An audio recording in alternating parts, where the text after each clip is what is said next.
juillet 2021. Mesdames, Messieurs, bonsoir et bienvenue à ce journal. Installation des membres du Conseil national du dialogue social du département du littoral. C'était ce lundi à la préfecture de Cotonou. Restez pour suivre les détails dans un instant. La communauté musulmane est en fête ce mardi 20 juillet 2021. À l'instar des fidèles des autres villes du Bénin, ceux de Cotonou et d'Abomey-Calavi ont effectué massivement le déplacement sur les places Idi et les lieux de prière. Les précisions sont à suivre en début d'édition.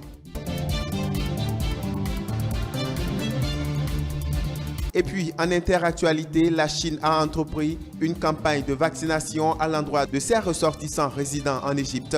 Les précisions en fin d'édition avec nos confrères de CCTV+. Voilà pour le sommaire.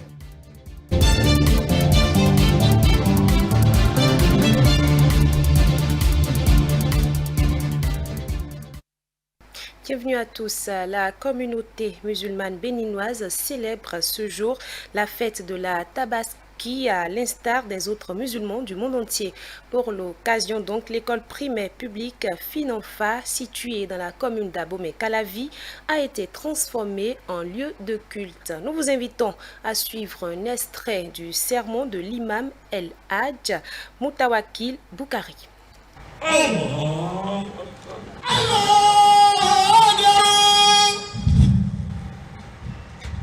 La célébration de l'Aïd al-Kabir, communément appelée Tabaski, est un grand moment de prière et de remerciement à Allah, car elle couronne la pratique du 5e pilier de l'islam, le pèlerinage à la Mecque, et nous relie à Abraham, le père du monothéisme, et à l'ensemble de la communauté humaine. La fête du sacrifice n'est pas seulement le souvenir d'une époque dont la nostalgie nous rattraperait, mais le rappel permanent d'une histoire qui doit nourrir notre lutte quotidienne.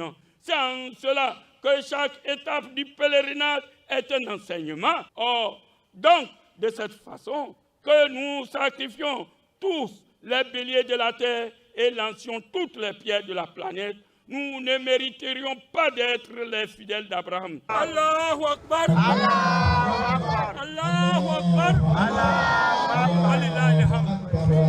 Allez-y, tuez maintenant et vos moutons sont des moutons de sacrifice. Tout comme à l'école primaire publique de Finanfa à Abomey-Calavi, les fidèles musulmans d'Aïdjedo et de Sainte-Cécile à Cotonou étaient aussi en communion avec l'imam Abdoul Jalilou Yessoufou. Ils ont prié pour la paix dans les foyers et au Bénin. Dans son sermon, l'imam est revenu sur l'importance et le sens du partage. On suit un extrait de ses propos à la fin de la prière. Est-ce que nous maîtrisons le sens de la fête que nous sommes en train de faire? C'est une fête de sacrifice. Il ne s'agit pas de sacrifier la bête. Mais Ibrahim s'est sacrifié. L'eau seulement qui tombe sur nous. Et nous ne pouvons pas avoir la patience pour Allah. Est-ce que l'engagement que nous sommes en train de prendre aujourd'hui est un engagement sincère? Ou bien nous sommes tout simplement en train de sacrifier à la tradition? La fête de la Tabaski, il faut tuer le mouton et puis c'est fini. Aujourd'hui, n'oublions pas, c'est le meilleur jour de l'année. Et par des gouttelettes de sang qui vont tomber, Dieu va pardonner les péchés. Allahumma amin. Aujourd'hui, c'est le jour de l'immolation. Chers frères, nous devons respecter les règles en la matière. Je voudrais prier pour notre pays afin que la paix, la convivialité, la prospérité, l'amour et le bon vivre ensemble dans notre pays. Je demande à notre Seigneur que notre pays prospère. Dans le cadre de la célébration de cette même fête de la Tabaski, les responsables de la Jamaat islamique Ahmadiyya ont fait don de moutons à la préfecture de Cotonou, au ministère des Affaires sociales et de la microfinance et autres structures.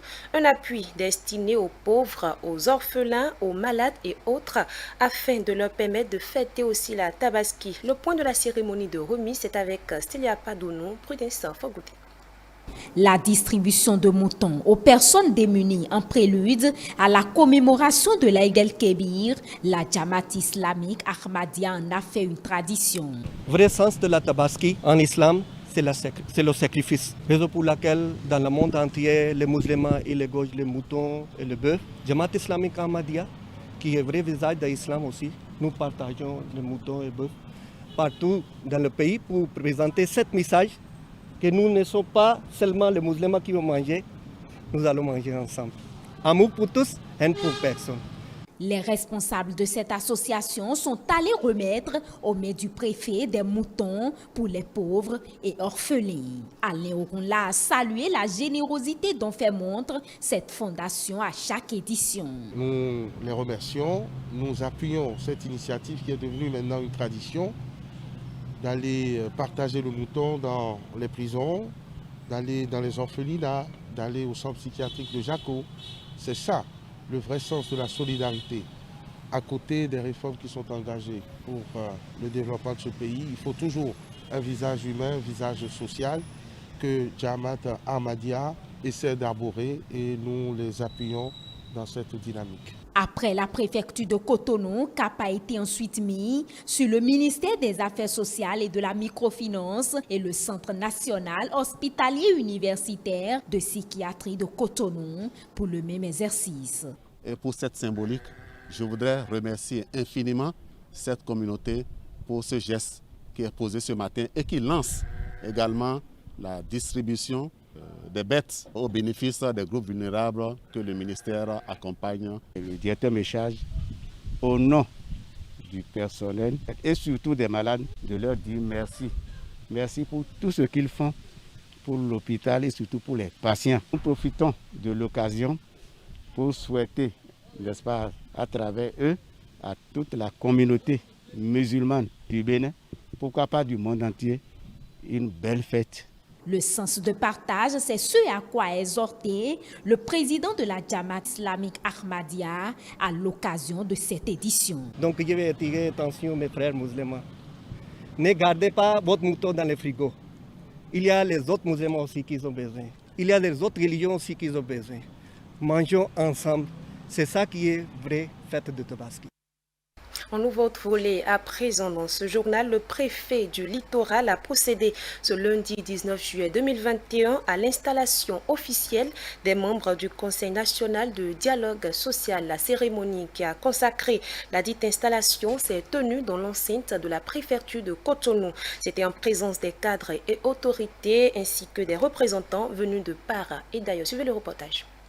Installés pour un seul objectif, celui d'assurer le relais en cas de crise sociopolitique dans tous les départements du Bénin. Ces cadres et autorités ministérielles à divers niveaux prennent ainsi les rênes du Conseil national du dialogue social. Procédant à l'ouverture des travaux, le préfet du littoral Alain Soro-Oronla rappelle à ses membres la mission qui sera la leur. Permettez-moi de vous présenter mes vives félicitations pour votre nomination au sein de ce CRESEL et de vous rappeler que votre responsabilité est grande dans cette noble mission à laquelle vous êtes conviés.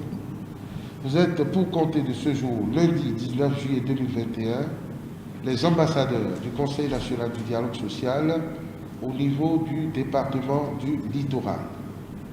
Vous devrez alors vous armer de courage, de sens de discernement, d'abnégation, de patience et de patriotisme dans l'accomplissement de cette noble mission qui est désormais la vôtre. Conscient des défis qui attendent les nouveaux membres, la représentante du patronat s'exprime en ces termes. J'aimerais dire ici ma fierté d'être dans ce creuset, qui est quand même un creuset dans lequel nous allons tous travailler à améliorer les conditions de tous, que ce soit au niveau des patrons et au niveau des travailleurs. Je compte sur l'engagement de tous pour que cette mission soit menée à bien. Avant de les renvoyer à leurs différentes missions, l'autorité préfectorale a invité les membres du CNDS à faire preuve de diligence tout au long de leur mandat. Vous comprenez dès lors que tous les regards sont actuellement tournés vers vous, car de vous dépendront la stabilité sociale, la cohésion et la symbiose dans notre département. Je reste pour ma part convaincu qu'individuellement et collectivement, vous êtes à la hauteur de la mission qui vous est confiée au regard de vos qualités et expériences respectives. Je n'ai aucun doute que les objectifs fixés seront pleinement atteints. Pour rappel, la charte qui a consacré à la création de ce creuset a été signée le 30 août 2016 par le gouvernement du président Patrice Talon et les membres des organisations des employeurs et travailleurs du Bénin.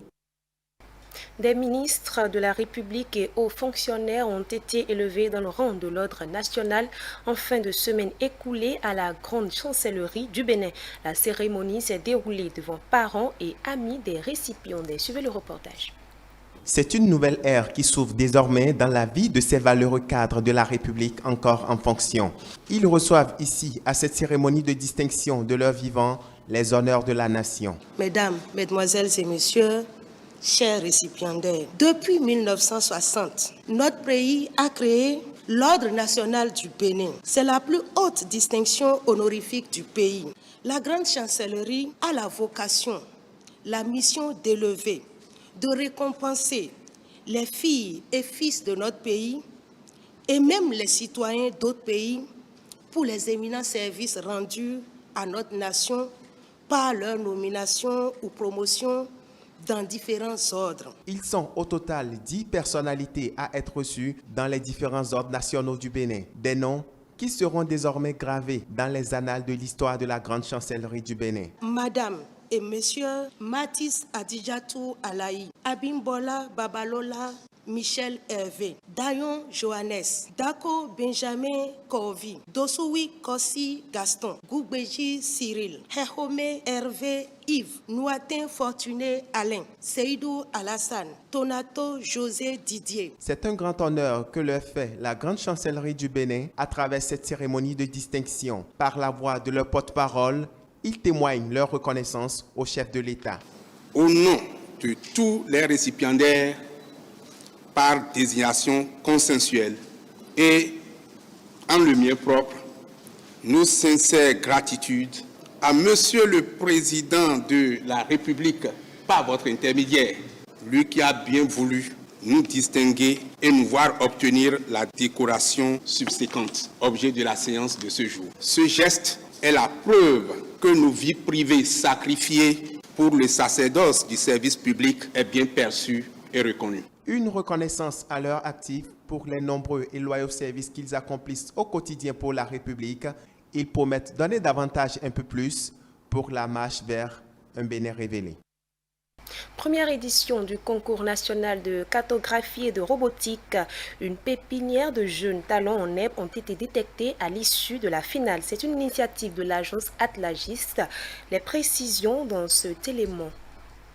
Des dessins illustrant le monde face à la pandémie de la COVID-19, la femme dans la société ou même le monde face à la pollution environnementale. Ces chefs-d'œuvre sont réalisés par des apprenants de 6 à 15 ans venus de 3 villes du Bénin, notamment Cotonou, Abomey-Calavi et Porto Novo, et ceci dans le cadre de la première édition du concours national de cartographie et robotique initié par l'agence Atlas GIS. Le concours national de cartographie et de robotique a pour but, d'une part, de révéler le génie de nos enfants autour des thèmes de la cartographie et des technologies drones, et d'autre part, de les familiariser à la représentation de leur environnement. C'est aussi le lieu pour eux de s'adonner à une activité pédagogique, créative et ludique. La cartographie est devenue une discipline transversale qui intervient dans tous nos domaines d'activité. Pour cela, nous avons pensé susciter l'intelligence et la réflexion de nos enfants afin de susciter en eux les génies qui dorment pour que dans la production cartographique sur différents thèmes, ils puissent s'exprimer. 30 jours, c'est la période accordée à ces candidats pour réaliser une œuvre de leur choix sur un thème spécifique. Un jury a été mis en place pour juger des bonnes œuvres répondant aux critères de la cartographie. Le premier, c'est la clarté du message en lien avec le thème choisi. Il y a un certain nombre de thèmes qui avaient été proposés aux candidats. Deuxième critère, l'originalité de la création. Troisième critère, la propreté dans la finalisation du travail. Le quatrième, c'est le contenu cartographique qui est donné au dessin réalisé. Et le dernier critère, c'est la qualité du dessin. Chaque critère est noté sur 20 points. Sur les 396 candidats en lice, les 3 premiers des catégories juniors et seniors ont été primés. Voici l'œuvre qui a valu la première place dans la catégorie junior. Elle a été réalisée par Alimi Fadel Abiola. Eba Saleh Samuel remporte la première place dans la catégorie senior avec son œuvre axée sur le thème « Le monde face à la pollution environnementale ». C'est le lieu de remercier le directeur de Atlas 10 qui a eu cette idée lumineuse d'organiser ce concours. Le directeur général absent m'a alors mandaté pour le représenter et dire que tout le soutien de l'Institut géographique national est apporté à cette initiative. Au thème de la cérémonie de clôture, plusieurs lots de consolation ont été distribués aux autres candidats. L'agence Atlas GIS entend élargir ses annexes sur les autres départements du Bénin pour valoriser davantage l'art et la cartographie robotique. En interactualité, dans cette édition, la Chine a démarré une campagne de vaccination à l'endroit de ses ressortissants résidant en Égypte. Ceci à la grande satisfaction des bénéficiaires. Reportage de nos confrères de la CCTV+. Dès le début de la pandémie de Covid-19, le gouvernement chinois a veillé à prendre soin de tous ses citoyens, non seulement ceux qui vivent en Chine, mais aussi ceux vivant à l'étranger. Yuan Yang et Jilan Wu sont 2 ressortissants chinois qui vivent en Égypte depuis 2 ans. Ils sont arrivés dans le pays en septembre 2019 où ils font leurs études supérieures à la faculté des lettres à l'université d'Alexandrie. Mais ils sont devenus amis en travaillant ensemble dans un centre d'apprentissage de la langue chinoise au Caire. Tous 2 ont reçu les mêmes instructions de l'ambassade chinoise au Caire. En effet, l'ambassade a veillé constamment à fournir des instructions et des conseils aux expatriés chinois en Égypte. Après la propagation du coronavirus, l'ambassade de Chine au Caire m'a contacté et m'a aidé fortement à surmonter la pandémie en me dotant d'informations, d'instructions, de conseils et même d'instruments tels que des masques, de l'alcool et des médicaments. Tout cela pour faire face à la pandémie. Le lancement du programme Pousse du printemps garantit aux Chinois de recevoir des vaccins à l'étranger. Les ressortissants chinois en Égypte ont exprimé leur sentiment de fierté d'avoir reçu un vaccin fourni par leur pays et de gratitude envers leur gouvernement qui veille à garantir leur sécurité. Leur slogan est que leur patrie prend soin d'eux. L'ambassade nous a fourni toutes les informations nécessaires pour un rendez-vous afin de se faire vacciner dans les différents centres d'après notre lieu d'habitation. Elle nous a aidés à communiquer avec les centres de vaccination pour obtenir le vaccin chinois. L'ambassade m'a envoyé un message sur mon portable comprenant la date et le lieu de la vaccination. Je me suis rendu et franchement, j'ai reçu le vaccin chinois avec la plus grande facilité et avec de simples procédures. L'ambassade nous contacte tout le temps pour régler tout problème et donner des conseils indispensables. Au début de la campagne de vaccination, les ressortissants chinois en Égypte devaient se diriger vers certains centres pour recevoir le vaccin anti-coronavirus. À l'heure actuelle, les Chinois peuvent recevoir les vaccins dans les centaines de centres de vaccination dans l'ensemble du pays. Un pas qui constitue un fruit inéluctable de la coopération entre les gouvernements chinois et égyptiens. C'est la fin de ce journal. Mesdames, Messieurs, merci de l'avoir suivi. Bonne fête de la Tabaski à toute la communauté musulmane. L'information continue sur ETélé. Portez-vous bien.